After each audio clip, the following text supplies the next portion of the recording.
Listo. Ok. ¿Listo, Sauchi?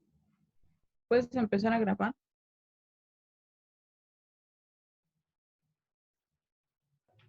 Ya se está grabando. Ok. Bueno. Hola, muy buenas tardes, compañeros y maestros. El día de hoy vamos a hablar acerca del capítulo 38, que es la circulación pulmonar, edema pulmonar y líquido pleural. Mi equipo está conformado por Rocío Mayari Castañeda Betanzos, Esaú Jacob Reyes Díaz, Hernán Rodríguez Casarín y su servidora Jessica Salinas Jiménez.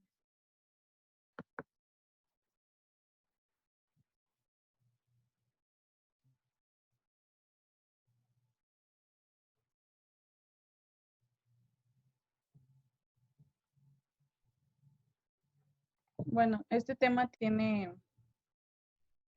6 partes pequeñas,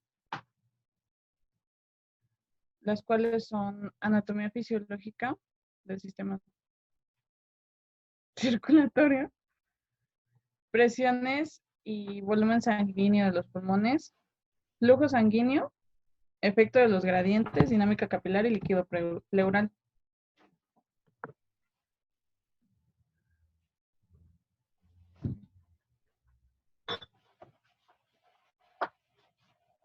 Bueno, para comenzar nos dice que el pulmón tiene 2 circulaciones. Una es de bajo flujo y alta presión, el cual aporta sangre arterial sistémica a lo que son desde la tráquea al árbol bronquial, incluidos los bronquiolos terminales.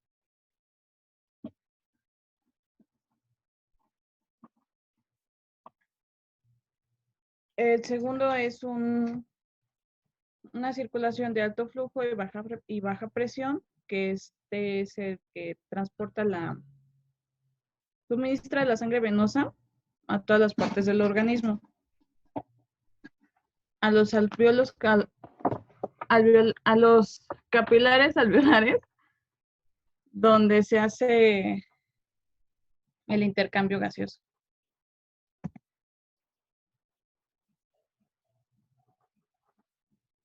Para comenzar con el primer tema es la anatomía y fisiología del sistema pulmonar.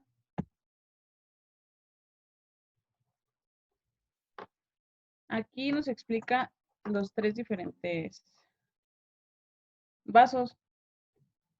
Los vasos pulmonares, que nos habla directamente de manera principal de la arteria pulmonar, la cual se ubica 5 centímetros más allá del ventrículo dorsal y que enseguida se divide en arteria pulmonar derecha e izquierda. Nos dice que es delgada, su grosor es de 1/3 del grosor de la aorta y que todas sus ramas son cortas y con diámetros mayores a sus arterias sistémicas. Nos dice que tiene una gran distensibilidad de casi 7 milímetros por miligramo de mercurio y que esto ayuda a que tenga un soporte del gasto del volumen sistólico del ventrículo derecho. De las arterias bronquiales,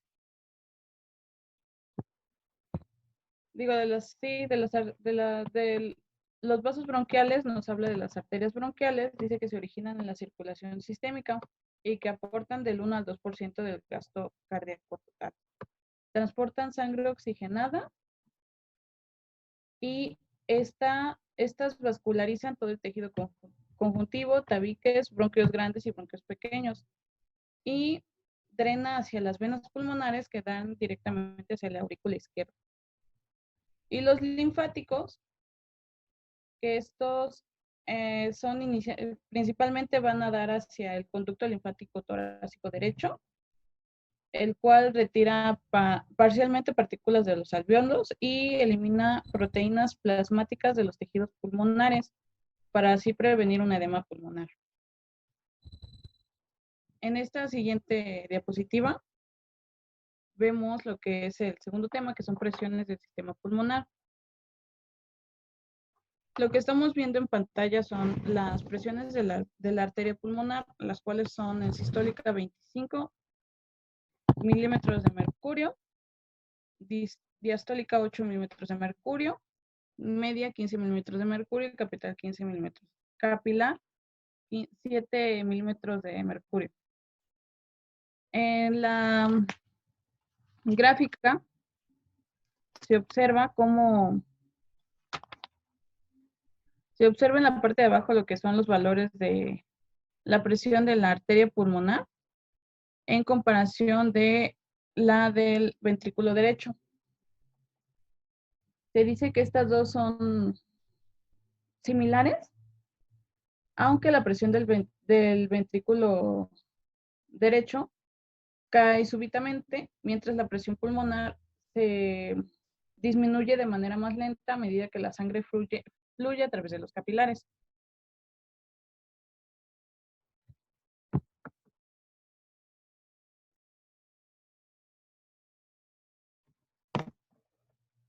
Bueno, hablando de fuerzas, tenemos que las fuerzas hacia afuera son la suma de estos valores.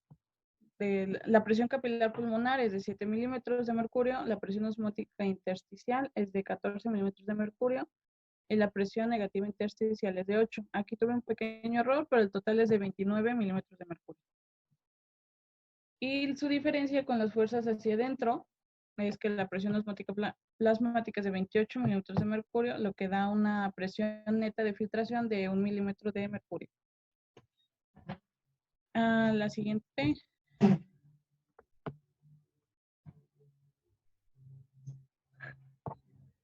Y de tema 3 es el volumen sanguíneo de los pulmones. Aquí nos dice que el volumen de sangre de los pulmones es de aproximadamente 450 mililitros, del cual el 9% de este volumen de sangre es aproximadamente más bien el 9% de todo el volumen de sangre del aparato circulatorio. Aquí nos dice que el 70 mililitros se encuentran en capilares y el resto se divide entre arterias y venas pulmonares.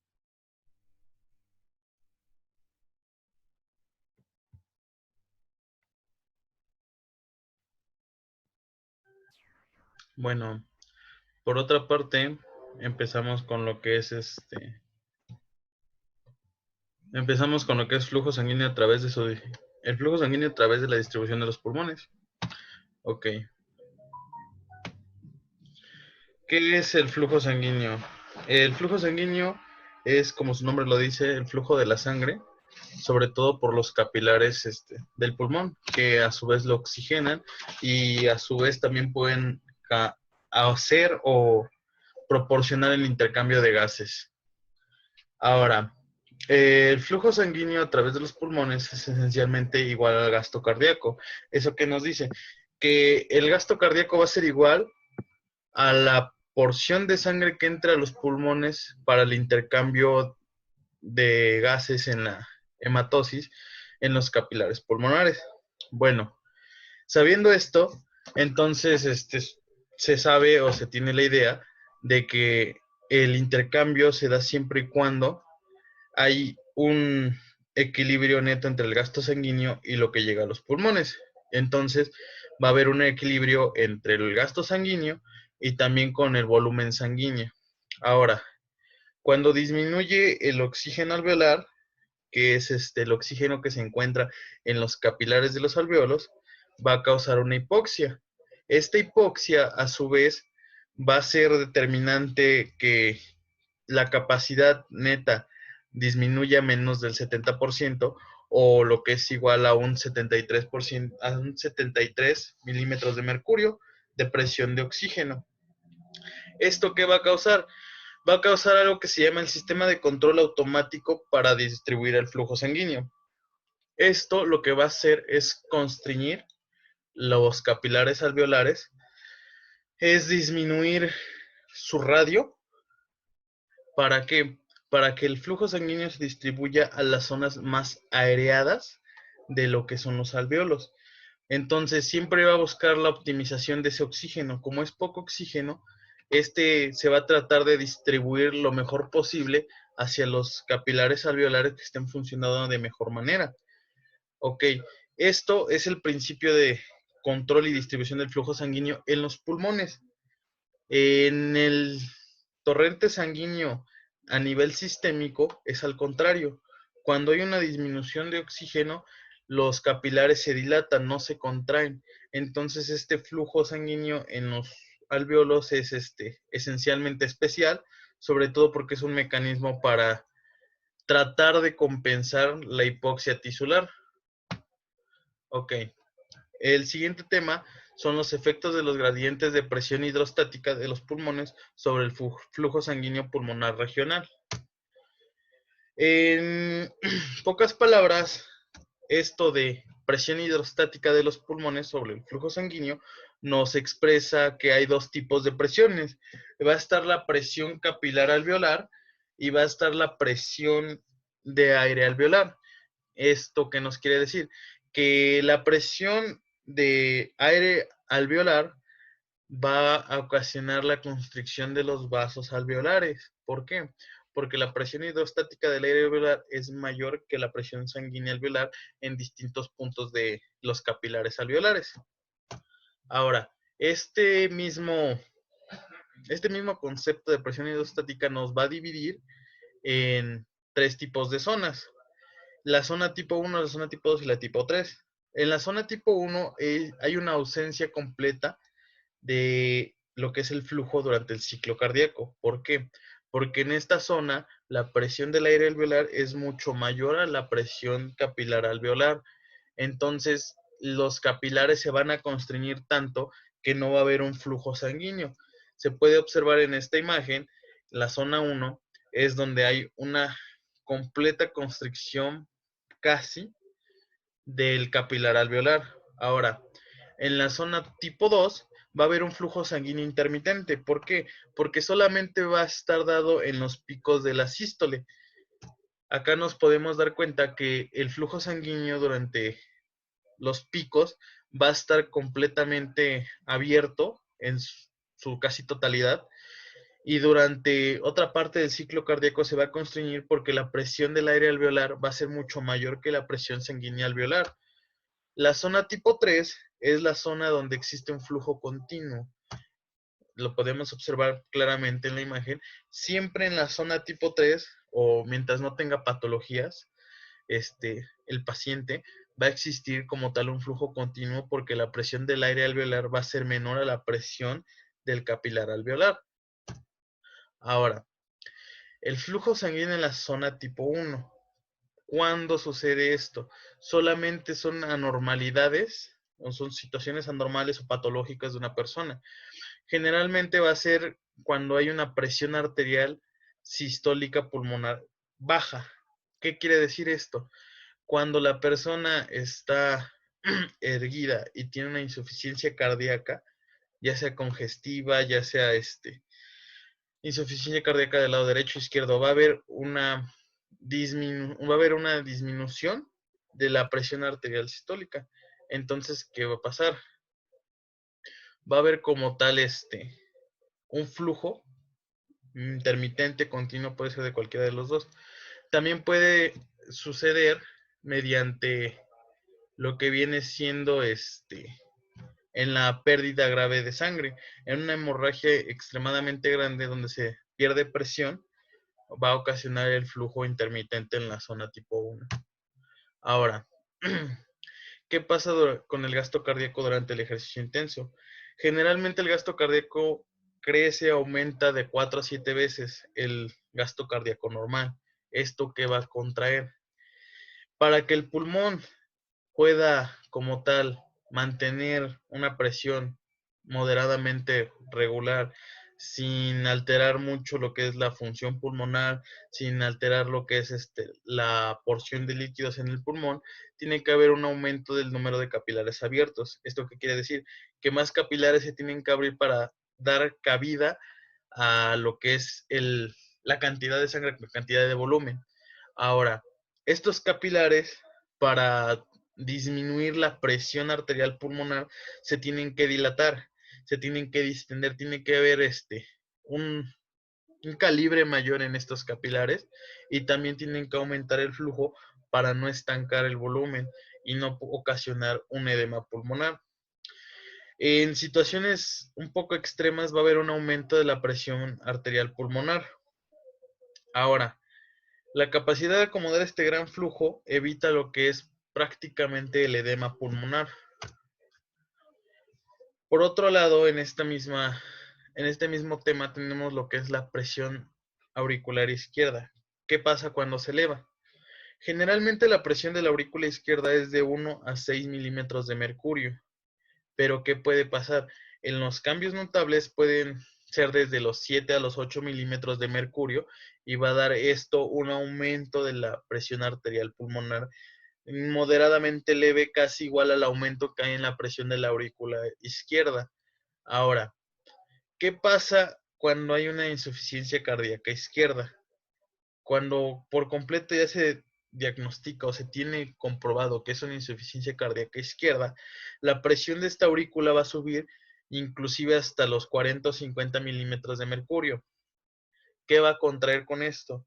Que la sangre se estanque en la aurícula, que no pueda ser bien eyectada hacia el ventrículo izquierdo y pueda ser eyectada hacia la circulación sistémica. Ahora, esto forza un poco más al corazón derecho, y a su vez hace que se estanque el volumen dentro de los pulmones, y lo que nos va a dar que va a ser un edema pulmonar. El edema pulmonar está prácticamente detectado, prácticamente hay un edema pulmonar siempre y cuando la presión de la aurícula derecha llegue a 30 milímetros de mercurio más. Cuando esto pasa, por seguro hay un edema pulmonar. Ok, el siguiente tema le corresponde a mi compañera Rocío. Los dejo con ella. Ok, para seguir vamos a hablar acerca de lo que es la dinámica capilar pulmonar. Y bueno, como sabemos, las paredes alveolares están tapizadas por tantos capilares que en la mayor parte de los sitios casi se tocan entre sí. Entonces, siempre se están adosados unos a otros. Y bueno, en la siguiente diapositiva podemos ver que nunca se han realizado mediciones directas de la presión capilar pulmonar. Sin embargo, por el método de isogavimétrico de la presión capilar pulmonar, nos da que es de 7 milímetros de mercurio. Esta se dice que está bien esta presión porque, como sabemos, la presión auricular izquierda media es de 2 milímetros de mercurio y la presión arterial pulmonar media es de 15 milímetros de mercurio. Entonces, la presión capilar debe de estar entre estos dos mediciones.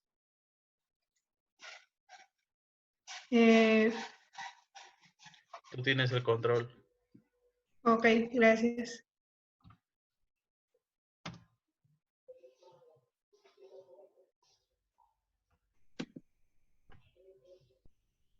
Ok, como sabemos, el gasto cardíaco normal, la sangre pasa a través de los capilares pulmonares en 0.8 segundos en un gasto cardíaco normal. Si el gasto cardíaco se ve aumentado por ejercicio o por cualquier cosa, este puede acortarse hasta 0.3 segundos. De hecho, se debería de acortar aún más, pero gracias a la apertura de los capilares adicionales, que normalmente están colapsados para acomodarse al aumento del flujo sanguíneo, hacen que esta solo se acorte a 0.3 segundos. Y así, en una sola fracción de segundo, la sangre pase a través de los capilares alveolares, se oxigene y pierda su exceso de dióxido de carbono. La dinámica del intercambio de líquido a través de las membranas capilares pulmonares. Como sabemos, esta dinámica es igual a la de los tejidos periféricos cualitativamente, pero hablando cuantitativamente, esta va a cambiar.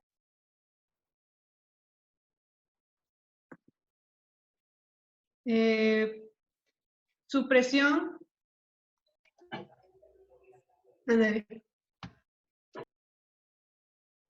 Bueno, la dinámica del intercambio de líquido a través de las membranas capilares pulmonares va a ser igual cualitativamente a la de los tejidos, pero va a cambiar cuantitativamente, ya que su presión capilar pulmonar es baja, de 7 milímetros de mercurio, como habíamos visto, mientras que en los tejidos periféricos es de 17 milímetros de mercurio. Igual la presión del líquido del pulmón es ligeramente más negativa que en el tejido subcutáneo periférico. Esta presión se ha medido de dos formas, con una micropipeta, que es la intersticial, de 5 milímetros de mercurio, mientras que la presión de absorción de líquidos desde los alvéolos es de menos 8 milímetros de mercurio. La del intersticio es de menos 5 milímetros de mercurio, perdón. La presión coloidosmótica del líquido intersticial pulmonar es de 14 milímetros de mercurio. Y bueno, las paredes alveolares, como sabemos, son muy delgadas y su epitelio alveolar recubre las superficies alveolares, es tan débil que se puede romper. Si la presión positiva en los espacios intersticiales es mayor a 0 milímetros de mercurio o mayor a la presión del aire alveolar, pues se pueden romper, y esto es lo que permite el paso del líquido de los espacios intersticiales hacia los alvéolos, y es lo que a veces crea un edema. En la siguiente vamos a ver que, como ya nos dijeron nuestros compañeros, va a haber fuerzas que tienden a producir la salida de líquido desde los capilares hacia el intersticio, y va a haber fuerzas que van a hacer que se absorba el líquido hacia los capilares. Las fuerzas que se ocupan para la salida de líquido, como sabemos, es la presión capilar, que es de más 7, la presión coloidosmótica del líquido intersticial, que es de más 14, y la presión negativa del líquido intersticial, que es de 8. Esta da como resultado la fuerza total de salida de 29. Y las fuerzas que tienden a producir la absorción de líquido hacia los capilares, o sea que van a ir en contra de esa fuerza de salida, va a ser la presión coloidosmótica del plasma, que es de menos 28. Si hacemos la suma de más 29 menos 28 de estas fuerzas de salida y entrada, nos va a dar la presión de filtración de media de solo 1 mililitro de mercurio, que es el líquido que va a ir saliendo continuo desde los capilares pulmonares hacia los espacios intersticiales. Pero este va a ir hacia los linfáticos y este va a ser el bombeado hacia afuera. Pero muchas veces los capilares pulmonares y el sistema linfático mantienen una presión negativa en los espacios intersticiales. Cuando aparece líquido adicional en los alvéolos, simplemente será aspirado mecánicamente hacia el intersticio a través de las pequeñas aberturas que hay entre las células epiteliales alveolares. Después es transportado por los linfáticos pulmonares y los alvéolos se mantienen secos, excepto una pequeña cantidad de líquido que se filtra desde el epitelio hacia las superficies de los alvéolos, y eso hace que se mantengan húmedos y no estén completamente secos. Hablando de lo que es el edema pulmonar, sabemos que cualquier factor que aumente la filtración de líquido fuera de los capilares pulmonares o que impida la función linfática del pulmón a reabsorber ese líquido, y esto provoque un aumento de la presión intersticial desde un negativo hasta positivo, dará lugar a lo que es el llenado de los espacios intersticiales pulmonar y de los alvéolos. Unas causas más frecuentes es la insuficiencia cardíaca o valvulopatía mitral, que esta es por el aumento de presión venosa pulmonar y de la presión capilar pulmonar, además del encharcamiento de los espacios intersticiales y de los alvéolos. Otra causa igual puede ser por las infecciones o inhalación de sustancias tóxicas, que lo que va a hacer es una fuga de proteínas plasmáticas, principalmente de lo que es la albumina, y el líquido de los capilares hacia los espacios intersticiales pulmonares y los alvéolos. El factor de seguridad del edema pulmonar, como sabemos, la presión capilar debe aumentar hasta un valor al menos igual a la presión coloidosmótica del plasma en el interior de los capilares para que se produzca un edema pulmonar significativo. Y bueno, como sabemos, la presión coloidosmótica es de 25 milímetros de mercurio y la presión capilar pulmonar es de 7 milímetros de mercurio. Esta presión capilar de 7 milímetros de mercurio tiene que llegar hasta los 28 milímetros de mercurio para que se pueda crear un edema.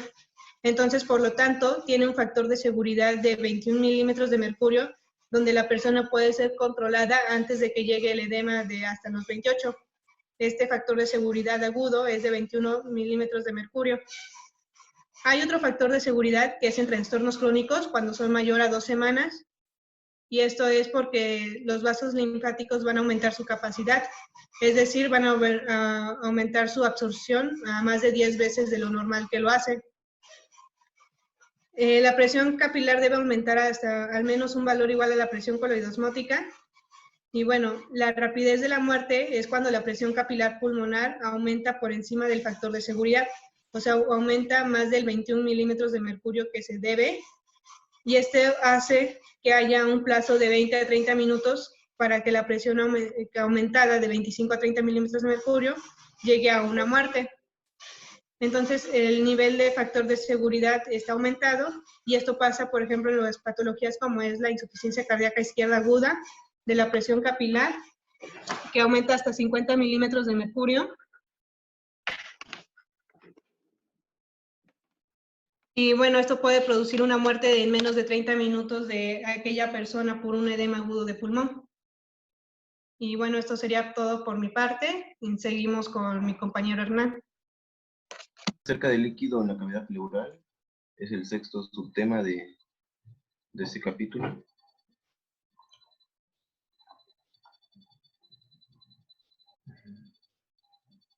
Bueno, esas son algunas características generales de la membrana pleural y del líquido pleural. La membrana es una membrana serosa, mesenquimatosa y porosa.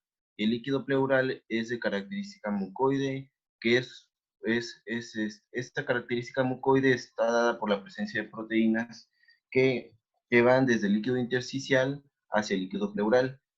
El líquido pleural también se dice que es lo que permite el deslizamiento fácil de los pulmones en movimiento. Son dos capas y es un espacio virtual.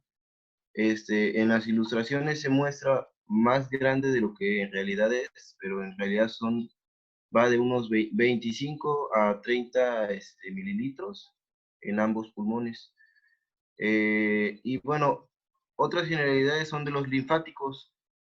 La presión que existe en el líquido de la cavidad pleural está dada básicamente por el drenaje linfático.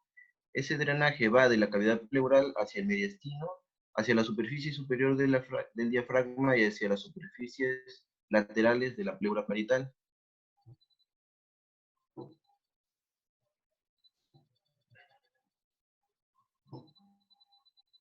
Ok.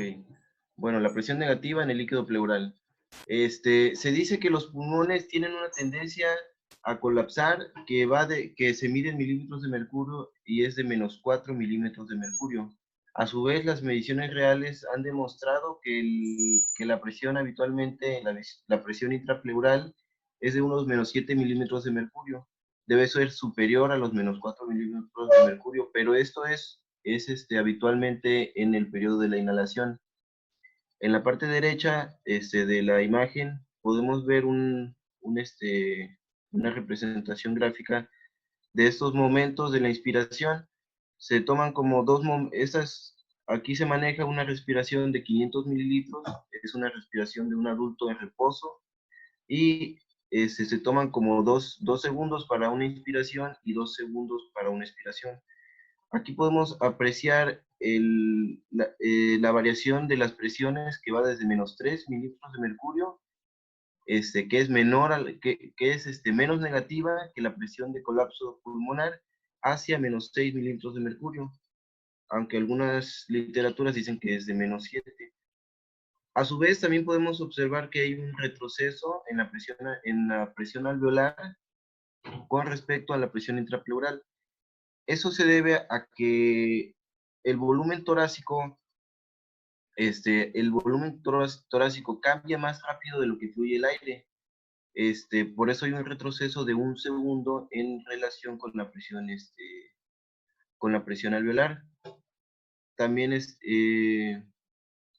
en la siguiente diapositiva.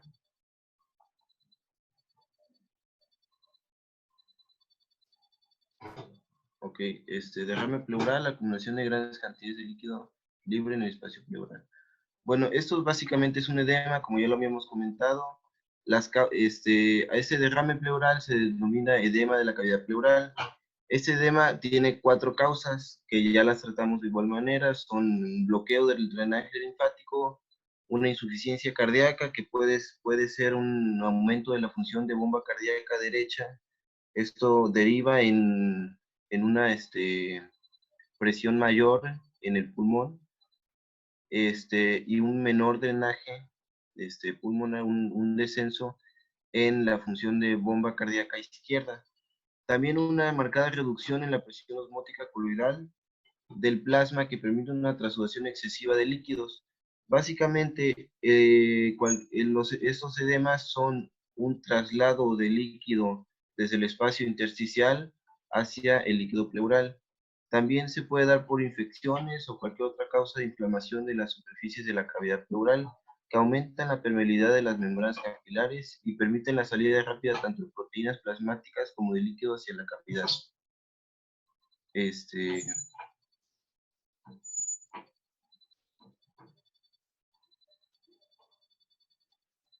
Bueno, esto sería todo.